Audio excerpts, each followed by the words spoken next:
حافظ صاحب، آپ ظاہر ہے ایک ہسٹورین بھی ہیں آپ، اور آپ کی بڑی اس حوالے سے تحقیق بھی ہے، کیونکہ پروفیسر یوسف عرفان صاحب کا نام جب بھی آتا ہے تو سامنے پہلا تصور آتا ہے کہ ایک پیٹریوٹک پاکستانی. الحمدللہ ہم سب پیٹریوٹک پاکستانی، لیکن ایک خاص آپ کو اللہ تعالیٰ نے یہ مقام دیا. اچھا، اس میں ایک بنیادی بات ذرا یہ بتائیے کہ بحیثیت ایک حکمران، اور میرا خیال ہے اس کی ریلیونس آج بھی بنتی ہے، جو آپ نے جو خلق خدا کی خدمت کی اور جو مثالی اقدامات کیے وہ ایسے ہیں جو رہتی دنیا تک ایک ضرب المثل بن چکے ہیں. یعنی ایک طرف دیکھیں نا کہ جہاد کا میدان ہے تو دوسری طرف خلق خدا کی خدمت ہے. آئیے آغاز کریں وہاں سے. بہت بہت شکریہ. سلطان صلاح الدین ایوبی تاریخ اسلام کے نشان منزل بھی ہیں اور نشان راہ بھی ہیں. واہ. دوسری جو پہلو ہے ان کی شخصیت کا دوسرا وہ یہ ہے کہ یہ اسوہ رسول صلی اللہ علیہ وسلم کا ایک نمونہ ہے چلتا. سبحان اللہ، کیا بات ہے. اور جو احکامات فتح و جنگ میں عام حالات میں نبی محترم صلی اللہ علیہ وسلم نے کیے، یہ اسی کو من و ان نافذ کرتے رہے. درست. ان کی عمر تو تقریباً 55 یا 57 سال ہے، اور 14 سال تقریباً یہ تنہا اتحادی قوتیں الائیڈ فورسز جو تھیں اس وقت کی ان سے لڑتے رہے. مگر اس لڑائی میں بھی احکام رسول صلی اللہ علیہ وسلم، احکام الہی جو ہیں ان کو پاس موجود رکھا.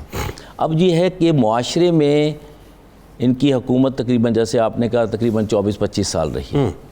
اب اس میں استحکام کہ اگر بیت المقدس فتح کیا ہے تو اب کہیں جا کے یعنی جنگ عظیم اول کے بعد بھی جو زبردستی علاقے دخل کیا گیا مسلمانوں کو، پھر کہیں جا کے اسرائیل نے جنم لیا. بالکل ٹھیک.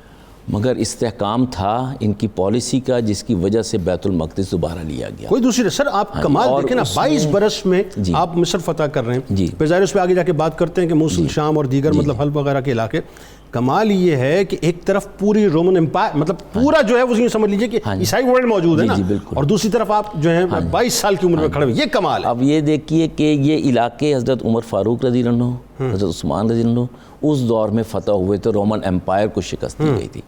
اب صلیبی جنگوں کی صورت میں جہاں یہ لوٹ کر آئے ہیں، انہوں نے سارے علاقے جلد از جلد واپس لیے، اور ان کو استحکام کس چیز سے دیا؟ اس میں سب سے پہلی چیز ہوتی ہے کہ خلق خدا کے ساتھ محبت کرنا. واہ. الخلق عیال اللہ. واہ. اس میں مذہب کی تمیز نہیں ہوتی. پہلا حق انسان ہونا ہے، اور تقریباً دنیا کا ہر فرد کسی نہ کسی مذہب سے وابستہ ہوتا ہے. درست. عیسائی مذہب بھی سنگ دلی نہیں سکھاتا. درست. یہی سبب ہے کہ تمام عیسائی مورخین بھی گن گاتے ہیں تو سلطان صلاح الدین ایوبی کے، اپنے حکمرانوں کے نہیں، انہوں نے ظلم کیا. اب اس میں معاشرے میں انہوں نے استحکام کیا، کیسے قائم کیا؟ بتائیے. اس میں 2-3 چیزیں اہم ہیں. کوئی معاشرہ انصاف کے بغیر نہیں رہ سکتا. درست. اور ان کا انصاف جو تھا وہ سب کے لیے تھا. جیسے کہ نبی محترم صلی اللہ علیہ وسلم کے زمانے میں تھا کہ اگر یہودی مظلوم ہے تو حق یہودی کو ملے گا، ظالم کو نہیں ملے گا. 100% بالکل ٹھیک. ان کے بھی یہی معاملات تھے. یہ ہفتے میں 2 دن کھلی کچہریاں لگاتے تھے. اچھا.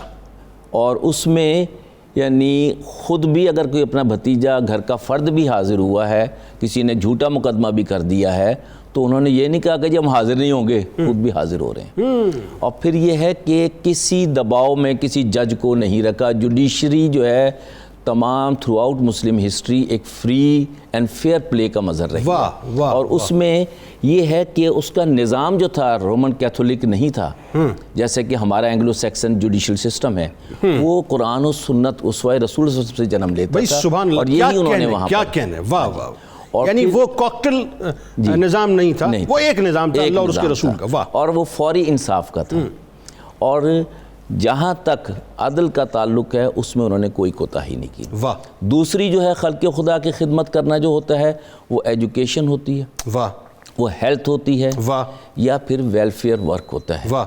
یہ تینوں کام انہوں نے بے بہا کیے اپنے. سبحان اللہ. سبحان. اس میں انہوں نے سکولز بنوائے، ہاسپٹلز بنوائے، ٹھیک ہے، سرائیں جیسے سراگاہیں بنائیں، راستوں کو محفوظ کیا جو اس دور کی ضرورتیں تھیں. ٹھیک ہے. اور وہ ایک ریجنالڈ کا بھی نام آئے گا جو حرم جاتے ہوئے حاجیوں پہ حملہ کرتا تھا، واپسی پہ بھی کرتا تھا. اور یہ وہ علاقہ ہے جہاں لڑائی ہو رہی ہے فلسطین اور شام، جہاں سے ان کی نیت ہوتی ہے کہ سیدھے ہم مکہ مدینہ پہ واپس چلیں. جی جی جی جی. اور آج بھی وہی نیت. آج بھی وہی نیت. تو فقط اس شخص کو معاف نہیں کیا، باقی سب کو معاف کر دیا، بالکل ٹھیک ہے، اور کہا کہ اس کے 3 جرم تھے، ٹھیک، اور کہتا تھا جب یہ مسلمانوں کو شہید کرتا تھا تو کہتا تھا کہاں ہیں تمہارے محمد صلی اللہ علیہ معاذ اللہ ثم معاذ اللہ وسلم، اور کون تمہیں بچائے گا مجھ سے؟ ثم معاذ اللہ۔ تو اس کا سر قلم کیا تھا۔ کمال یہ ہے کہ آخری وقت میں جب اس سے گفتگو کی ہے جی، تو پہلے اس سے پوچھا کہ تو یہ کہتا تھا، ہاں جی، جب اس نے اقرار کیا کہتا تھا ہاں جی، تو اس نے توبہ نہیں کی، اس کے بعد آپ نے سر قلم کیا، اور یہ واحد مطلب سر تھا جو یہ آپ نے واحد قلم- سر۔ ہاں